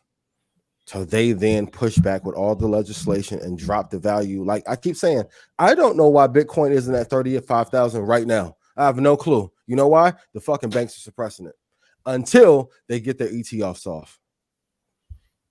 Then halving comes, and then Bitcoin is going to soar. But by that time, because what banks are trying to do is make the equivalent of an index for Bitcoin, and it has to go through one of the big four. Just how like Vanguard and BlackRock has a hold on the entire index market, they're trying to find their second wave to be able to do that with crypto. But what do I know? Yeah, I've made you money. Please put yes in chat. Sounds familiar. We spoke about the BlackRock ETF 2 weeks ago. Just to give people context. Yeah, so. Yep. Well, we'll see. We'll see. So let's talk about.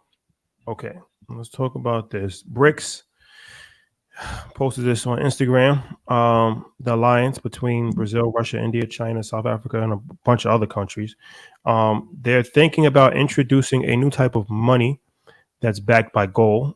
This will be discussed during their meeting this summer. I believe it's in August in South Africa, Johannesburg. What does this mean? And is the global alliance against America closer to completion? Is this a threat to the American currency, which currently dominates the world? Is this a threat to most currencies, which are not backed by anything physical? They are backed by like the military or just the thought of other world leaders and world banks and different value that investors put on it and different things of that nature. More of a psychological thing as opposed to something that is tangible. Mm-hmm. So yeah, what's this mean? We have some breaking news. Just this morning, BRICS said that in a major blow, India has backed out from creating a common BRICS currency for trade. And since the BRICS has been working on a new common currency for the trade between the countries, replacing the dollar, China thinks that Chinese think tank thinks that they should expel India from BRICS. So this is an interesting development that news came out this past weekend, but India, I don't know why, got a little bit scared and say, hey, we may not want to be involved. But I really found my thoughts is like, are we in trouble as a nation? Not yet. I keep saying like this won't fully play out for like another 30 years in terms of completion. But I do find it interesting that every week it seems like we talked about this, I think a year ago initially. And now every week there's like an addition or an amendment that they're pushing for this to play out fully. A quick stat, 31.5% of global GDP is what BRICS contributed. So I don't think they have enough power to complete this yet, to complete like a full takeover.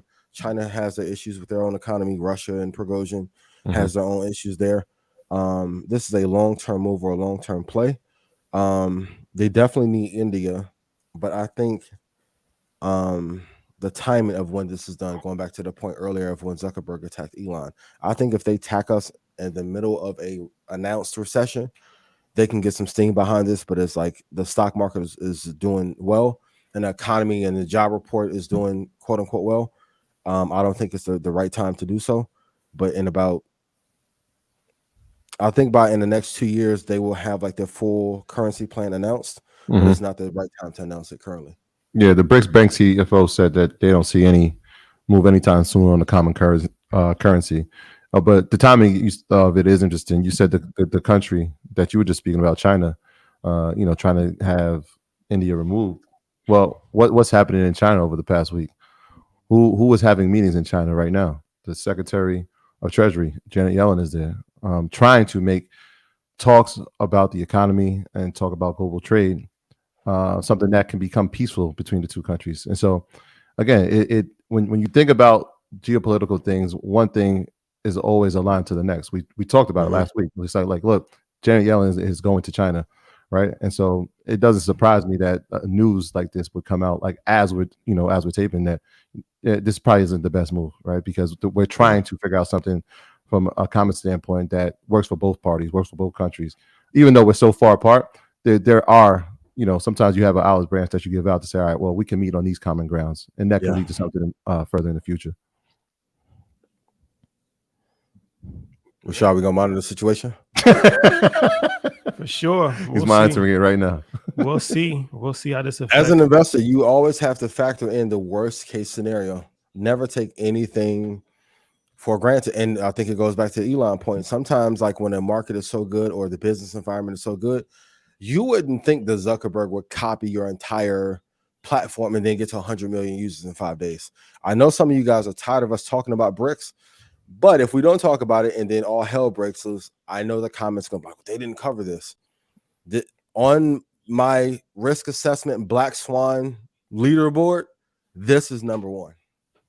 You think we're going to doing a world tour by accident? Like, once again, you think I went to Mexico by accident? Like, you have to be in other countries. Shout out to all the beautiful people in Lake Como. Man, I miss the gelato.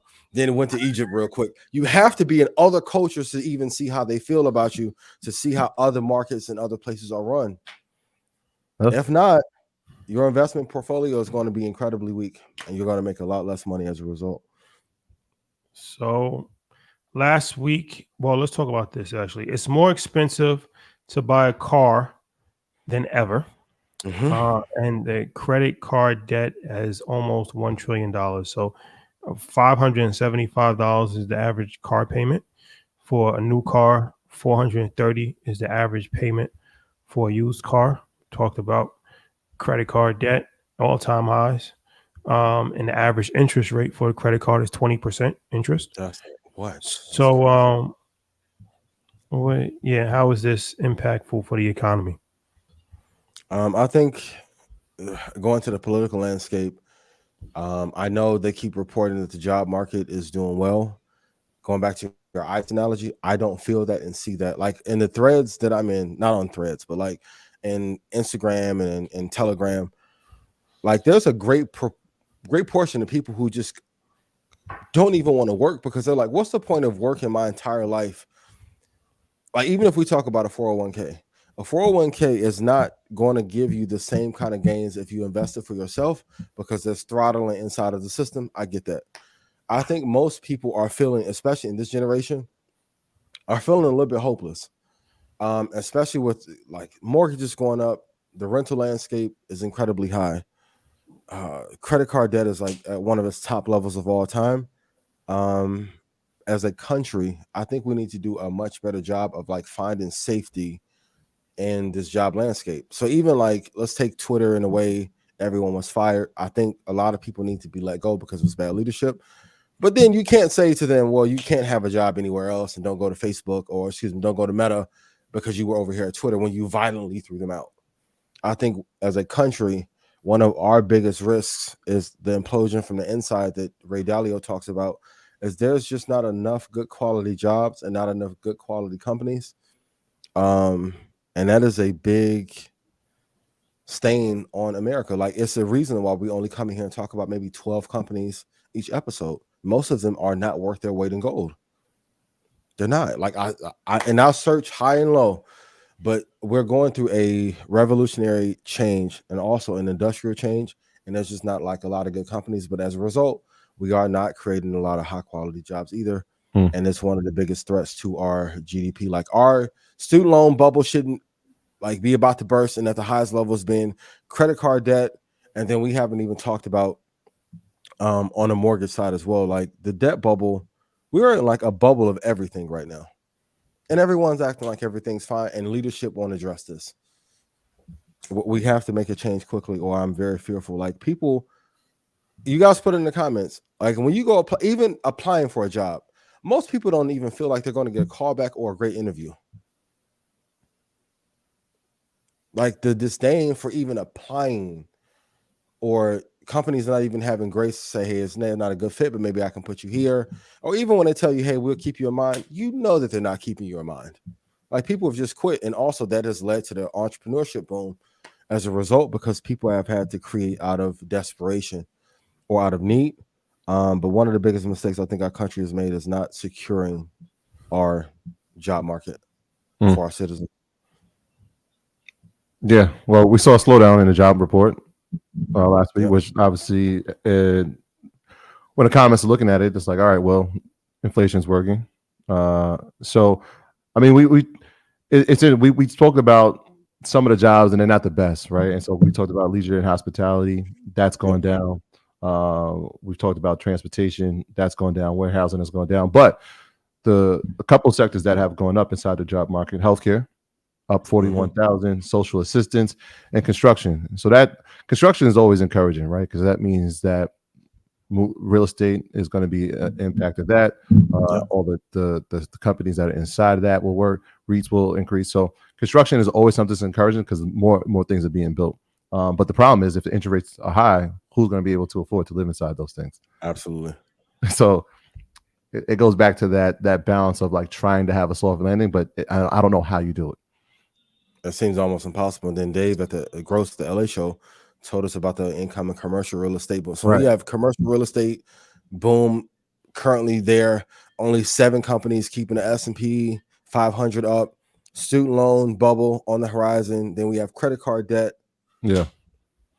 It's been a gross mismanagement of GDP, fund, capital deployment for like the last 30 or 40 years. And no one wants to say anything and act like everything's okay. Even crypto, the entire case of crypto being more valued came from 2007 and 8, the mistrust in the banking system. Then the banks tried to like crush it. It didn't work. Now they want to take over the thing that was the alternative to them after people lost trust. Like, come on, man. Like, we have to do better. We're slowly eroding from the inside. And I know people are going to be like, what? There's nowhere else to go but America. I hear that. But these are the ways that you're going to have to think if you want to be an investor. Because, and Scoop was saying that this, shout out to Fat Man Scoop, he was saying it like, yo, I wish y'all to listen from the very beginning. This is all stuff he said publicly. He was like, yo, when I got divorced, I had to pay $16,000 a month in alimony. An advisor told him if he had put $16,000 into the market for 5 or 6 years, that'd be $24 million. He was like, I didn't know these things until I came across y'all on this show. I just didn't know. Because in the entertainment business, that's another way that they get us to generate a ton of revenue, but give us very little equity and very little money in proportion to what we're actually worth. That's why it feels like when we come on here and we get to talking our shit, it's not used to being done, because most artists or most Black entertainers or Black entrepreneurs are usually pigeonholed because they're not making that much money. And now we're seeing a new revolution where a lot more of us are a little bit financially free and a lot more financially savvy, and they're trying to stop that as well. So kudos to all of you who have been implementing the advice. Shout out to my man Scoop. I appreciate you. And again, Floyd in that New York show. Great investment advice was given there too. But I think we have to be very mindful of the environment that we're in. But the only way to outpace inflation is to invest. If inflation goes up to 7%, 8%, Yep. what are you going to do? You have to invest in the greatest companies on earth in order to outpace inflation, which makes you go broke a lot faster. Yeah, and we are expecting in 2 weeks another rate hike with more to come. So that was, I know they paused in June, which most people are critical. Like, why pause if we know that there's still more to raise? There's more. They said maybe 2 to 3 more rate hikes before 2023 is out. So we're not out the woods by any stretch of the imagination.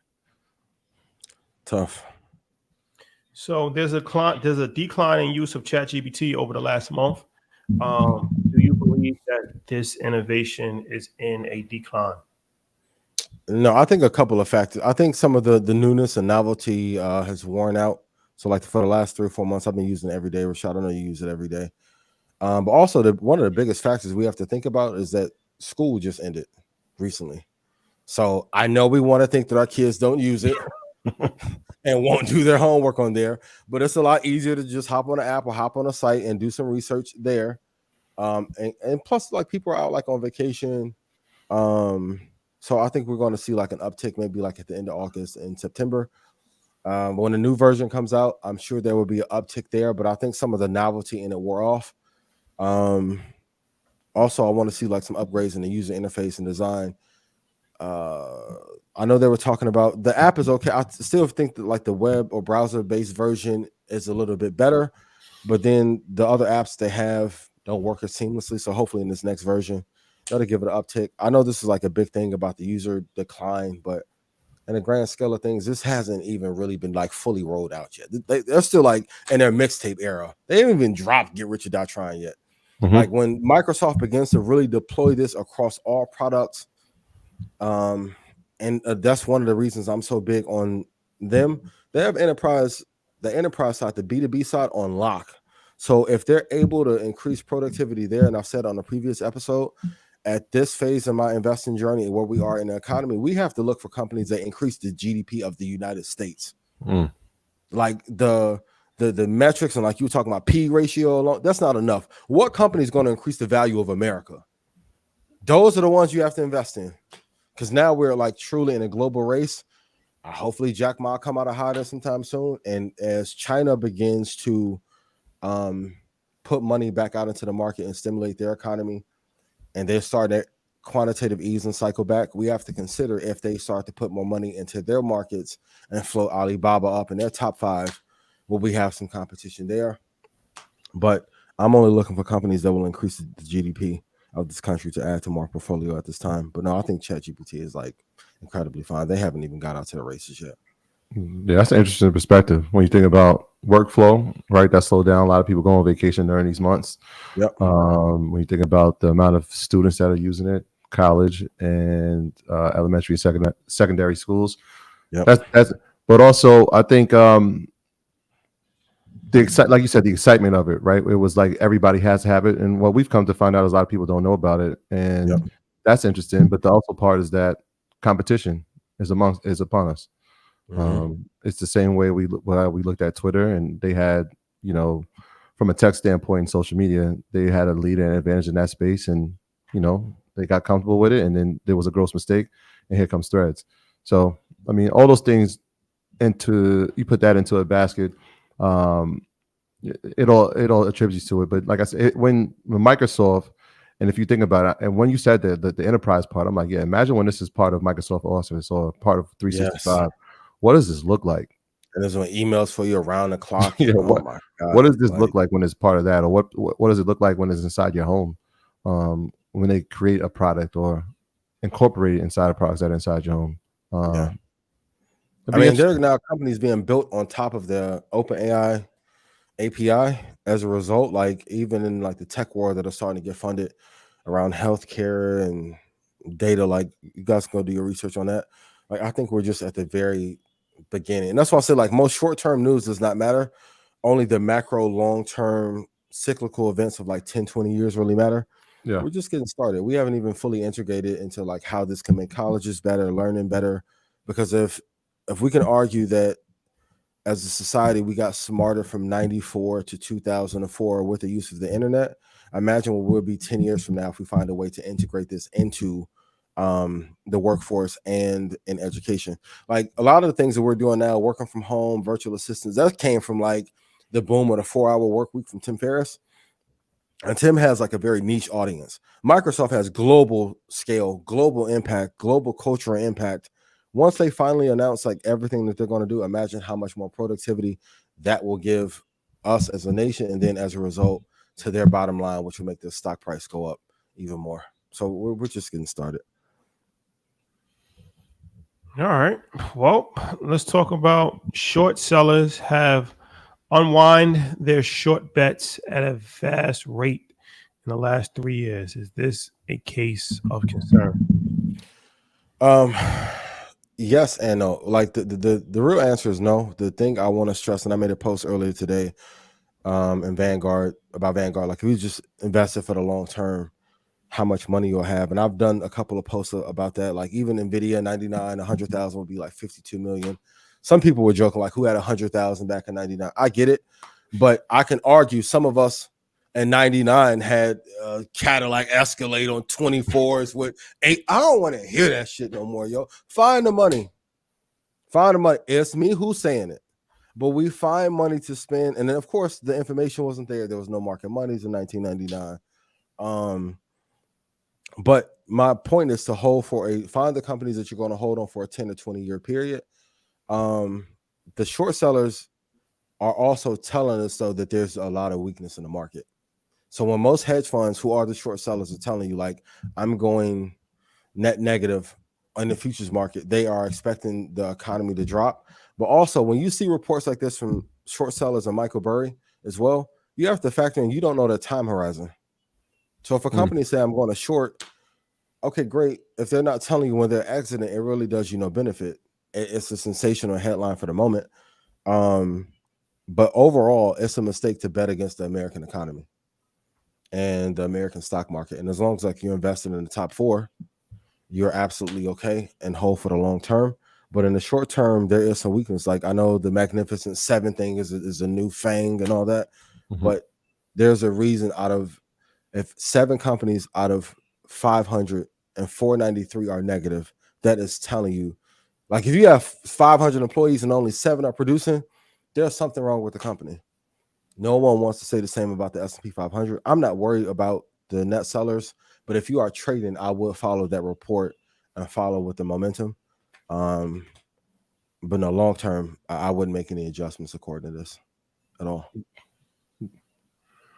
Invest in this. Can we be honest? Like, take the media platform that you guys have, and I ask this question all the time: how many episodes have y'all missed? And then people come to me like, "What you think about me doing a show?" I'm like, if you're not gonna put something out every week, whether we're on vacation, we're out of town, like Como, Egypt, we're still gonna put episodes out. I don't see a lot of people have the consistency, and in every business and every person that's ever been great, that's the one thing that you see. I won't tell any of the inner behind the workings of what we saw before the wedding, but before the wedding, we saw business being done.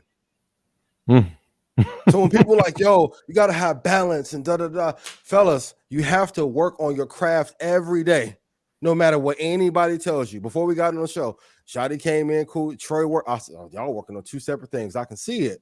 Mike working on something. Shout out to Mike. Got his kid in the back. Got my kid in the back. Work on your craft every day. I know people say they want you to work smart. The smartest people in the world are working hard every day. Zuckerberg's been on the fucking Threads app 12 hours a day since it launched. Adam, who runs Instagram, has been on a 12-hour. He said he slept 2 hours the last 48 hours. Work hard on your craft every single day. And if you don't love to work on your craft every day, you're probably in the wrong craft. If it stops being fun, it's time to move to something else. How many episodes y'all missed? 100. They ain't missed no 100, nothing. Y'all talking about another YouTube channel. That may be Jesser or somebody. No, Mr. Beast, he just going consistency. Like it's the number one thing that I wish for everyone here to take from us is no matter we're number one. No matter what you're going through, you have to create and release on time all the time. Like I'm seeing Elliot be on Threads and Instagram popping this ish. And I'm like, why you going to act? Like I can't do nothing to you. You took 6 months off. Now he back going crazy, right? just stay consistent. Consistency will win a race. And even for those of us that may not like our show and may have copied our show, I'm like, if you put up better games, you can take the audience. And put up no better games. That's Ian saying that. That's the barrier. Consistency is the most underrated part of success. It's the great barrier. You gotta be able to do it. You gotta be able to operate at a high level, day in and day out. That separates good from great. Separates good from great. You have to be extremely consistent. That's important. All right. Well, another episode of Market Monday. Stevie J. You want to talk about the Stevie J alimony situation? Yes, please. Ladies, I'm gonna say it. Fellas, I'm not caping. I'm not doing the Derek Jackson thing. What's he getting awarded? $1 million, reportedly, allegedly. It was $1 million from Faith Evans in their divorce settlement. She has to pay Stevie J $1 million. So that's another one. We talked about the Mary J situation. Obviously, covered that. Yeah, spousal support. Yeah. How long were they married? I don't know, a couple years probably. But damn, it is what it is. Shout out to Cam. Shout out to Cam. Consistency. Ladies, consistently on that second date. Ask if you got a bag already. Your business making $200,000, $300,000, $400,000 a year. You already got a house. Date number 2. Are you gonna sign prenup or no? Damn. It is what it is. You're gonna have to ask, because if not, I ain't gonna say nothing. Y'all got a relationship with Stevie J? No. Never met him. How she should have known she was gonna get finessed when. No, how you gonna date Biggs, girl? What? No, your intention was he came in foul from the beginning. Principles. What? You put up the ADATs with Puff and Big and put the ADATs in to record, and you gonna marry Faith? Boy, you know he ain't had no nah. Sometimes you can see the finesse coming a mile away. He ain't screamed Hitman since. Come on. That's crazy. We got to have more better principles, and it is what it is. Ladies, go get your prenup. It is what it is. Never knew a love like this before. It is what it is. Get your tickets to Market Mondays in Ghana. Ghana, yes. December 27th. We are headed to Ghana. We're going to end the year on the continent of Africa. This is going to be a moment in history, a moment in time. I can't wait. Get your tickets. Go to the link in the bio. Go to the website. Go to the Market Mondays tab and get your tickets to Ghana, man. This is going to be one of the ones, man. This is it. Mm-hmm. And then Detroit, Michigan. We'll see you guys next week for sure. Yes. That's a free event with United Masters. Pull up on us. Sponsored by Ally. Ally is actually sponsoring the tour as well. Shout out to the good folks at Ally. But yeah, they it's gonna be a vibe, man. Block party, Detroit, Michigan. We got some of the biggest names from Detroit. That's from Detroit. Very key. Joining us. Mm-hmm. It's just gonna be a good time. Entrepreneurs, a lot of wisdom, a lot of information about business, about investing, about music, about ownership. How the vibe is. Drinks and everything is gonna be. It's gonna be a night to remember, a day to remember. Actually, it's a daytime event. Mm-hmm. So meet us there and show some love. We'll be outside somewhere. Show some love, man. Thank you to Richard Paul and the Clutch team for the gift they gave us. They gave us his new sneaker. He has a sneaker line with New Balance. Yes. Oh, that's fire. Yeah, it's no limited edition sneaker. They sent us some merch and they sent us a sneaker. So shout out to Georgia. Georgia, thank you. Shout out to Georgia for sure. Can't forget Georgia. And the whole team over there at Clutch, man. Yeah. Appreciate you guys. And love. Get your tickets to Invest Fest. Please. And love is love. Announcement for me. Red Pound Stock Club prices have been released. So a new little feature I've added, going back to the integration. I'm giving you guys 3 prices now. So I'm giving you a low to boat price, a swing trading price, and like an intraday quick price to get in. Always continue to create value. Brad Panda, let me get Pandas in chat, please. If I made you money, please put yes in chat. I don't know any other investor or show that said that too either. Can we think of one? I only know one. Hey, shout out to everybody. Shout out to everybody, man. I think and it's important that we thank everybody, right? Without them, following the information, executing information. This wouldn't be what it is. So appreciate all of y'all for executing information, making money, and sharing the word and sharing the information, man. Love is love. For sure. Log in. Oh, get our subscription on Instagram. I got some. I gotta text you know they're gonna clip it though. You know they're gonna clip it and do a review now. Don't go too crazy now. The review page. The review page. Subscription only. That's a fact. Vlad, Adam 22. I need this villains and vultures tour. Adam Come 22 do some reviews with us. Yo, that was ill. Did you see that interview? 22. You did the interview with the dude? That was crazy. Adam 22. You seen Travis? What are you about to do? In Egypt? Yeah. Album release at the pyramids? Yeah, I saw that. You understand my thinking for the idea for next year though? You gotta go out of space. But yeah, I wonder how they cleared that, man. That's impressive. Can we do that? Make that a ball, like a crystal ball? That's utopia on the way. There you have it, ladies and gentlemen. See you guys next week. Watch the episode with Kenny Burns tomorrow at 1 o'clock. And love is love. Love, peace, love.